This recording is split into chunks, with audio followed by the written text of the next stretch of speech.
All right, mathematicians. So this video is just to give a brief overview of what we discussed in class today. So this problem solving with expressions and equations. So when you see a word problem, you are not obligated to copy the word problem. The only reason why we copied it today in class is so that you had the word problem in your notebook. But this is what you'll do in black ink is you'll copy down the important information from the word problem from your textbook or from the sheet of paper that's given to you. Okay, so just the important information. That's all you have to write.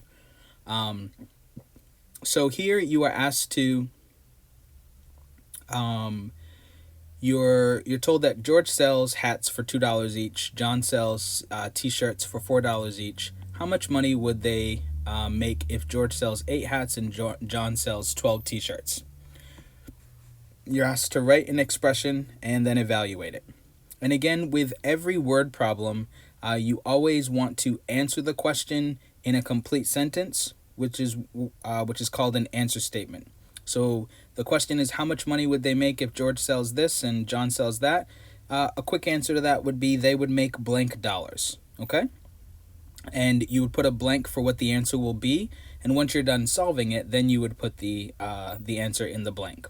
So you're asked to build write an expression to represent the situation. Remember, an expression does not have an equal sign. So we're going to pull out all the numbers. So we have 2 is the number of dollars per hat, and dollars per hat is the unit that's there. Then we have 4 is the number of dollars per a t-shirt, so we can abbreviate that. You don't have to write everything detailed that's in the word problem. You can abbreviate. And then 8 is the number of hats that are sold, and 12 is the number of t-shirts that are sold. So when you're looking at your when you're looking at your units, you definitely want to look at the units, because the units actually will be a big indicator as to which operation you can use. So if you are dealing with the exact same units, so if these were all just dollars, then you could add or subtract. But these are dollars per hat. If the units are different, like I have this dollars per hat here and this hats, well, these are different units. Therefore, I'm going to multiply or divide, because there's going to be some transformation of that unit, which we'll talk about later on in the year. But for now, all you have to know is if there are different units, we multiply or divide. In this one right here, we see that there are dollars per T, and there are T's, T-shirts. Therefore, these are going to be related as well. So dollars per hat and hats are associated units, and dollars per T-shirt and T-shirts are associated units. When I look at the number of hats and dollars per hat, I'm going to multiply those. So I'm going to write 2 times 8 here. Then I'm going to add that to 4 times 12, which is dollars per T-shirt times the number of T-shirts. So I'd write 4 times 12 here. I'm going to use grouping symbols around this to show what operations I'm doing together.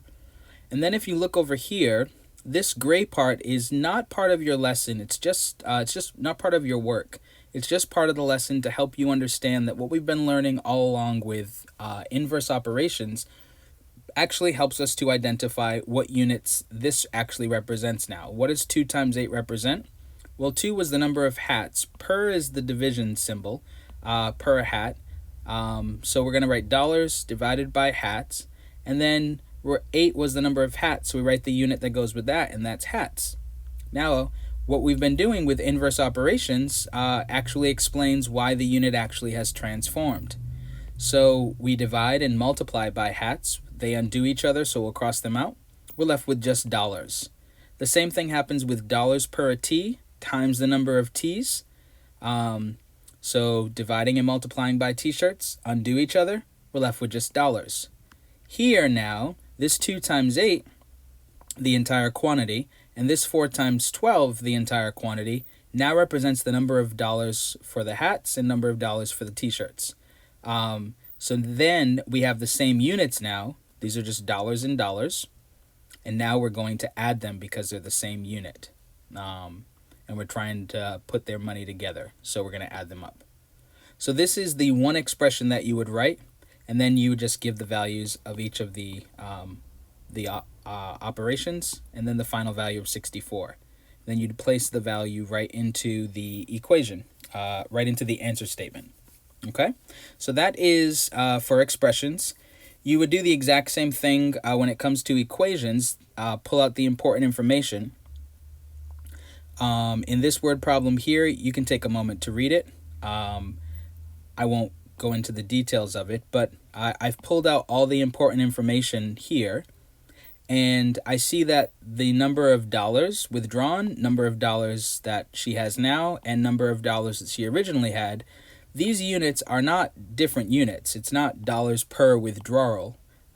It's just dollars, and what were these dollars used for? They were used for withdrawing the money.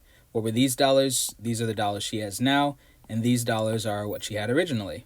If we go back to this idea right here, we see that we have the same units.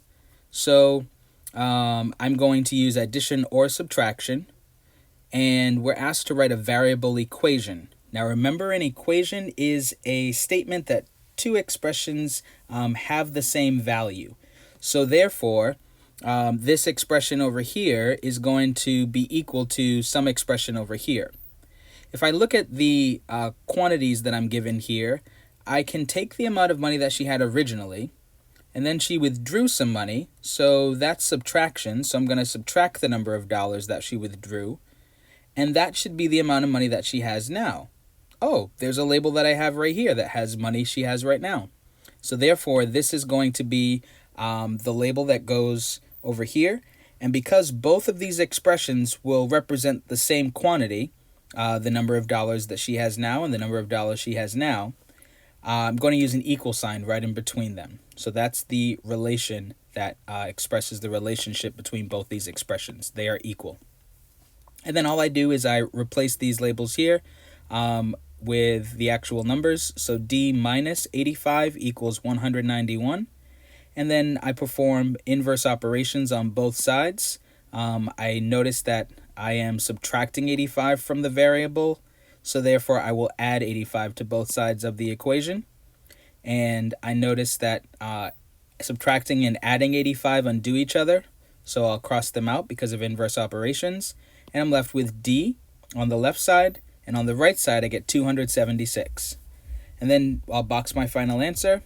And don't forget to write the answer statement that goes with this question. How much money did Carla have originally? Carla had blank dollars originally, and we put 276 in the blank right here. So always remember to include an answer statement when you have word problems. And if you're looking at this dollar sign and wondering why it's not in front of the number of dollars, it's because mathematically this is actually the most correct. Many other countries put their unit of money after the number. You think of when you want to tell how many cats you have, you don't say I have 5 cats. You don't say I have cats 5. You say I have 5 cats. So you're always going to want to put your number before the actual unit. So mathematically speaking, this is accurate. But most of the time, when you're reading it written in English, you'll see the dollar symbol written before the number of dollars. Okay? So I hope that this video was helpful as you go through and do your work. Remember, everything that's in gray is optional, totally optional. You do not have to include it in your work. The only reason why we do this is to pull out the important information from the word problem, because we're not going to have our textbook open when we're going back to review the work. And we want to be able to know what the textbook was asking us and the information that was being given to us without having to have the textbook open. So I hope everybody enjoyed this video and feel comfortable and now more skilled in writing equations and expressions from real-world experiences. Take care, everybody.